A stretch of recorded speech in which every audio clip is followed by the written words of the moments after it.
दोस्तों नमस्कार। 4 PM news network पे आप सबका बहुत बहुत स्वागत है। मैं हूं आपका दोस्त मयूर जानी। और जैसे कि हम लगातार इस चीज़ का फॉलोअप कर रहे हैं किरण पटेल मामले में, तो आज भी उस बारे में कुछ आपको बताएंगे जो कुछ नया है, कुछ ताज़ा तरीन है। और ज़रूरी है कि हम आपको बताएं और आपके लिए जानना भी ज़रूरी है। ठीक है। जैसे हमने कल सवाल उठाया था कि कौन है इनके आका जो ये चाहते हैं कि यही रहें गुजरात में, ताकि जो चीज़ें हैं वो कंट्रोल में रहें।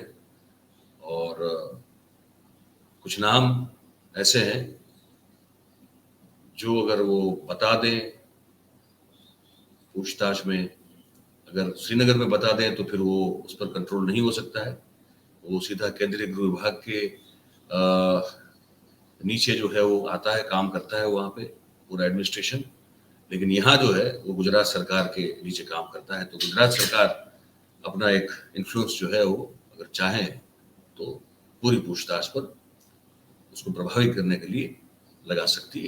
ये कोई इसमें कोई ऐसी बात नहीं जो छुपी हो या बड़ी हम महान बात कर रहे हैं। सब जानते हैं कि हर एक प्रदेश की सरकार जो है उसका कोई ना कोई दखल अपने पुलिस तंत्र में, विभाग में रहता ही रहता है। तो इसमें कोई ऐसी बात नहीं कि हम बड़ी बात करें। लेकिन ये एक हमने कल एक सवाल कल उठाया था। अब उस बारे में तो एक बात करेंगे, एक नई जो घटना हुई उस पर भी बात करेंगे इसी को लेकर। लेकिन साथ में हम एक चीज और भी बताना चाहते हैं। आप दृश्य देखते रहिए, बहुत सारे दृश्य हमने आपके लिए पहले भी बना के रखे। ये पुलिस कस्टडी वाले हैं, इनके दृश्य ये भी देखिए आप। उसके बाद हम कुछ और भी दिखाते रहेंगे, पर हमारी बात चलती रहेगी। तो हम ये कहना चाहते हैं कि अब कश्मीर जो है ना, वहां जैसे हमने कल कहा कि इसका पूरा एक काम करने का तरीका है, ये महाठग जो है उनका, वो ये है कि भैया वो ऐसे ही लोगों को टारगेट करेगा जिनके पास पैसे तो 2 नंबर के बहुत है, लेकिन कहाँ इन्वेस्ट करें उनको पता नहीं, क्योंकि वो 2 नंबर के हैं। और अगर उनके पैसे को ठग लिया जाए, लूट लिया जाए, धोखाधड़ी की जाए, वो फरियाद करने के लिए कहीं जा नहीं सकती, क्योंकि वो उसका हिसाब नहीं उस पैसे के पास, है ना। तो अब कश्मीर से ही हमको जो एक हमारे जो मित्र हैं उन्होंने खबर दी, हमको ये कहा कि इस व्यक्ति ने, किरण पटेल ने, बहुत सारे ऐसे कुछ आईएएस अफसर हैं कश्मीर के और एडमिनिस्ट्रेशन में जो संलग्न है, उन सबको जो है अच्छी पोस्टिंग का वादा वादा किया हुआ है। ठीक है। उन्होंने कहा कि आप चिंता मत कीजिए, हम जो है वो आपको, आप जहां चाहे हम लगा देंगे, लगवा देंगे, बस कुछ पैसा लेगा आप उस पर लगेगा। तो करोड़ों रुपए जो है वहां से भी जो है उन्होंने कुछ अफसरों से ऐंठे हैं भाई, ये हमको पता चल रहा है अभी। और साथ ही साथ में हम आपको ये भी बता दें कि इस बारे में श्रीनगर जम्मू कश्मीर की जो पुलिस है वो काफी उस बारे में जांच कर रही है। कुछ अफसर जो हैं उनको पिन पॉइंट किया गया है, और वो जो अफसर हैं वो फड़फड़ा रहे हैं। उनको समझ में नहीं आ रहा है कि अब अगर हम पूछताछ के लिए बुलाया जाएगा तो हम क्या जवाब दे सकते हैं। तो एक तरफ जो है गुजरात पुलिस इसके घर पे जांच कर रही है, ठीक है, और हमने कल बताया भी था कि क्या क्या चीजें मिली हुई हैं। और दूसरी ओर जो है कश्मीर में ये मामला अभी चल रहा है कि करोड़ों रुपए कुछ अफसरों ने दिए हैं, और उनको अब ये भय है कि अगर ये जो पैसे की लेन देन है उसमें अगर ये अगर ऑफिशियल पूछताछ में ये अगर बोल दिया है तो फिर उनकी भी गिरफ्तारियां हो चुकी है। जैसे कि एक केस की जो जानकारी मिली, मैं आपको बता दूं, वो कुछ ऐसे इस तरह का केस है कि जहां पे ये जो है भाई किरण पटेल ने 1 करोड़ रुपया एक अफसर से लिया हुआ है। और क्योंकि उनको कहा गया कि आप बताइए कहाँ जाना है आपको, और पुलवामा के जो बशीर चौधरी हैं, जो पुलवामा डीसी हैं, उनको राष्ट्रीय पुरस्कार दिलाने का वादा भी कर दिया। और अब योगायोग ये हो गया कि ये बशीर साहब जो है उनको टीबी उन्मूलन के मामले में बनारस में जो है वो 24 मार्च को प्रधानमंत्री मोदी के हाथ जो है उनको अवार्ड भी मिला। तो अब इस अवार्ड मिलने के पीछे कोई किरण पटेल की भूमिका है कि नहीं किसी को मालूम नहीं है, लेकिन इस हमारे जो मित्र हैं श्रीनगर में जो पत्रकारिता करते हैं, उन्होंने कोशिश की इनका पक्ष जानने की। एक ये बशीर साहब हैं, दूसरे जुल्फिकार हैं, पर उन्होंने इस मामले में कुछ भी कहने से इनकार कर दिया।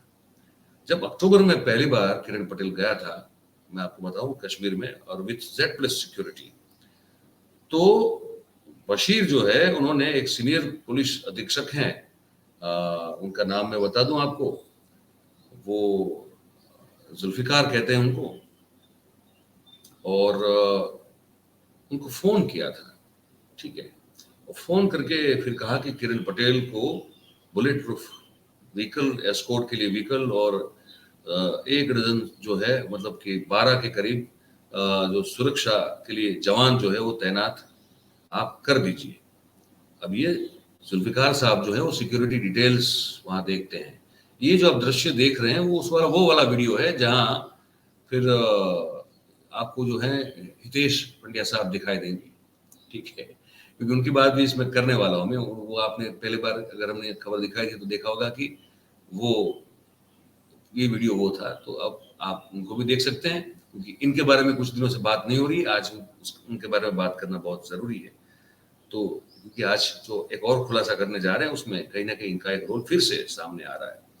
तो जुल्फिकार साहब जो है, मैं फिर से उस बात पे चला जाता हूँ कि जो जुल्फिकार है सीनियर पुलिस अधीक्षक, तो वो सिक्योरिटी डिटेल देखते हैं और उनको जब फोन करके बोला गया तो फिर उन्होंने ये सिक्योरिटी जो है उनको दे दी गई। तो हमारे मित्र है वो कह रहे हैं कि दोनों अफसरों की पूछताछ की गई है। किरण पटेल की जो गिरफ्तारी है वो 2 मार्च को की गई थी, लेकिन 16 मार्च तक पुलिस ने इस मामले में कोई घोषणा नहीं की थी। अब पुलिस को इतना समझ में आ गया था कि एक बहुत बड़ी मछली हाथ लगी, लेकिन अब इसका क्या करें वो समझ में आ नहीं रहा था, दिशाविहीन थी।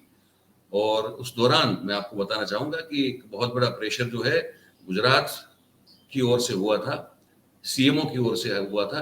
अब मुझे ये भी बताया कि इसकी जानकारी भूपेंद्र पटेल को नहीं थी, लेकिन सीएमओ में जो लोग अभी जो नृत्य करते हुए देख रहे हैं कुछ लोगों को, उनमें से जो एक व्यक्ति की बात हम कर चुके हैं, उनका एक बहुत बड़ा रोल रहा है इस तरह की एक मैं जो कहना चाहूंगा ना कि एक तरह से सिफारिश करने में या तो एक प्रेशर बनाने में कि भाई आप इनको छोड़ दें ताकि हम जो हैं वो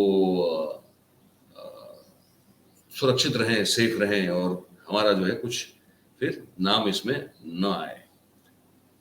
और मुझे ये भी बताया जा रहा है कि हर्ष संघवी जो गृह मंत्री है, गृह राज्य मंत्री, उनका भी इस मामले में कोई, इनको भी कुछ इस तरह की खास जानकारी नहीं थी कि ये सब उनके नाक के नीचे हो रहा है।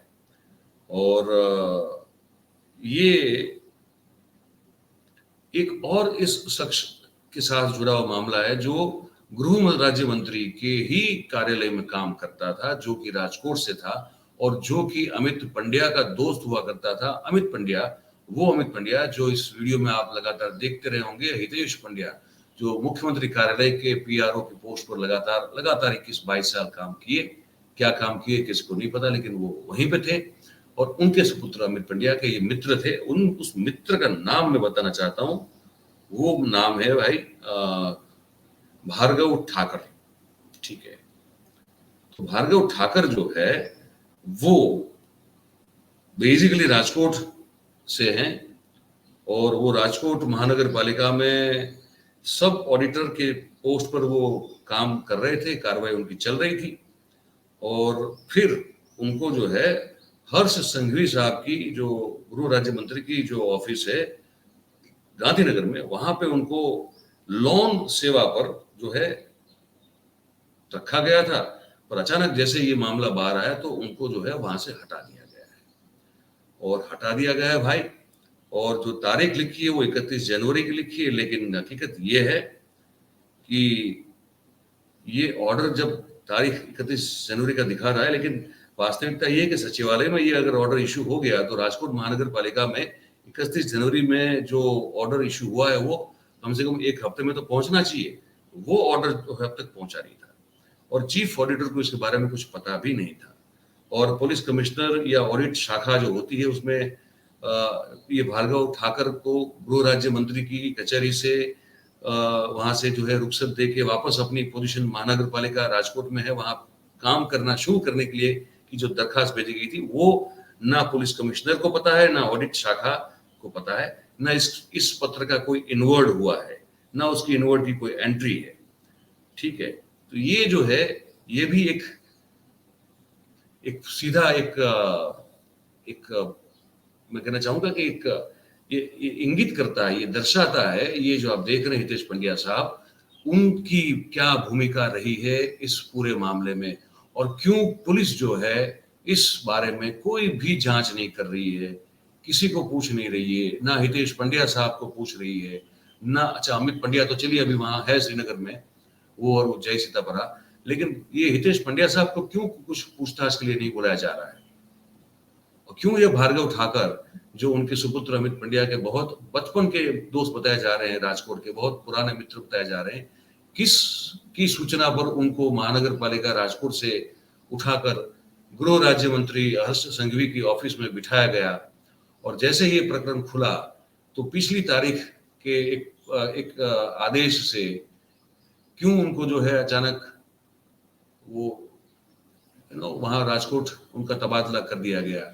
इस इतने क्यों है, जितने भी क्यों मैं आपको बता रहा हूं, उन क्यों की जांच ये कौन करेगा, कब करेगा, कैसे करेगा, और सवाल ये है कि क्या कोई करेगा भी। सवाल ये देखिए, ये हैं पंड्या साहब, है ना, इनके बारे में बात करना बहुत जरूरी था आज, क्योंकि ये भार्गव ठाकर जो है वो भी इस पूरे मामले में एक ऐसी कड़ी है कि जिस पर बात होना बहुत जरूरी है। सोच रहे ना, ये बड़ी इंटरेस्टिंग बात है, वो एक राजकोट महानगर पालिका में काम करने वाला आदमी, सब ऑडिटर की पोस्ट पे, किस लायकात पर, किस हैसियत पर उनको वहां से उठा के गुजरात के गृह राज्य मंत्री हर्ष संघवी साहब की ऑफिस में उनको कोई ला दिया जाए, और कोई पूछे भी नहीं कि क्यों। हर्ष संघवी को इसका पता है कि नहीं, हमको नहीं पता, लेकिन हर्ष संघवी को शायद ये भी नहीं पता है कि इसको फिर जो जैसे ही मामला खुला तो पिछली तारीख से विथ इफेक्ट फ्रॉम 31 जनवरी से उनका तबादला कर दिया जाता है, लेकिन उसका इनवर्ड भी नहीं हुआ है, ना राजकोट में हुआ है, ना उनकी जो ब्रांच है ऑडिट ब्रांच वहां हुआ है, वो पत्र भी वहां तक अब तो पहुंचा नहीं, 31 जनवरी से निकला हुआ पत्र तक तो पहुंचना चाहिए था। ये सब सवाल है, हमने भी उठाए हैं, और एक हमारे बहुत अच्छे मित्र हैं राजकोट में, हिरेन भट्ट साहब, बड़े अच्छे पत्रकार है, उन्होंने भी उठाए हैं। तो मैं कल कह रहा था ना कि इसका आका है कौन भाई अगर आप हितेश पंड्या साहब से जो है पूछताछ करेंगे पुलिस, तो फिर आका तक पहुंच सकते हैं। वो आका नहीं है, वो भी मिडल मैन है, लेकिन जो आका है वो अगर आप पूछताछ ठीक से करो, किरण पटेल की भी करो ठीक से, और हितेश पंड्या साहब को भी बातचीत के लिए बुलाओ भाई। अब इनका बेटा जो है वो ऐसे इनके साथ घूमते हुए पकड़ा गया है, उनके साथ संस्थाओं में साथ में काम किया हुआ है, डोनेशन जो है लोगों से लिए हुए हैं, ठीक है, पारिवारिक संबंध है रहे हैं सबके, और बेटे का साथ में पकड़ा जाना उससे बड़ा सबूत क्या हो सकता है। और उसके बाद जिस तरह से साइलेंटली उन्होंने एक इस्तीफा दे दिया, उसके बाद सरकार की ओर से कुछ नहीं किया जा रहा है, कुछ भी नहीं किया जा रहा है, ना राज्य सरकार की ओर से किया जा रहा है, ना केंद्र सरकार की ओर से किया जा रहा है। हालांकि हमको तो कोई ये कह रहा था, हालांकि हम ये मानने के लिए तैयार नहीं है क्योंकि ये तो नहीं होगा, लेकिन बातें चलती रहती हैं। तो उनको तो किसी ने ये भी कहा कि सर उनको तो जो है बहुत एकदम छुपा के भारतीय जनता पार्टी का जो दिल्ली का मुख्य कार्यालय है वहां के पीआरओ की जिम्मेदारी हो सकता है उनको दे दी जाए। मैंने कहा ये इतना तो बेवकूफी कोई नहीं करेगा, पर पता नहीं अब सत्ता का मद जो है वो अपने आप को जब किसी को चढ़ जाता है तो मदमस्त हो जाता है, तो फिर वो दुनिया को तुच्छ समझता है, वो पूरे सिस्टम को तुच्छ समझता है। तो तुच्छ जब समझता है तो फिर ऐसे बेवकूफी वाले बहुत सारे वो कदम उठाते हैं लोग, क्योंकि वो किसी की परवाह नहीं करते। तो ये पूरा मामला हमको आज बताना था, ये नया खुलासा भी हमको आज करना था, तो मैं कर दिया। अब आप क्या मानते हैं इस बारे में हमको जरूर बताइएगा, और लाइक शेयर सब्सक्राइब हम हमेशा कहते हैं करें, करवाएं। हमारी बात आगे तक पहुंचाने के लिए आपकी सहायता करें, आपकी सहायता की जरूरत है जो जरूर करें। आप सबका बहुत बहुत धन्यवाद। Thank you very much. नमस्कार।